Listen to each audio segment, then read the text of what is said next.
আমার জীবনে আমি ফার্স্ট দিন করতে দেখেছি ওই জীবনে আমি লাইফ প্রথম দেখেছি।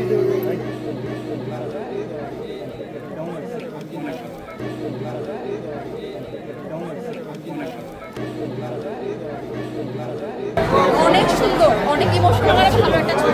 কান্না করেছেন কিন্তু? হ্যাঁ, কেন কোন মুহূর্তে যে কান্না করেছেন? অ্যাকচুয়ালি আমার ওই ইসরায়েল একটা রিলেশন আছে তো এই কারণে ওইটা বেশি আসে। আপনি চোখ ফুলে ফেলেছেন, সিয়াম ভাই একটা ছবিও তুলেছেন কেন? ও হলো এমন একদম এত সুন্দর অভিনয় করছে যে একদম বাস্তব ঘটনা মনে হচ্ছে।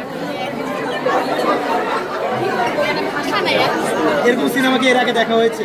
দেখা না, মানে ওর অভিনয়টা এমনভাবে মানে এমন প্রকাশ করছে যে আসলে বাংলাদেশের ছবি হিসাবে অ্যাক্টিং অনেক ভালো হয়েছে। পাখির অভিনয়টা কেমন লেগেছে? ছোট বাবুটা অনেক অসাধারণ। তার অভিনয় ভালো লেগেছে। আপনার চোখ ছলছল করছে কেন?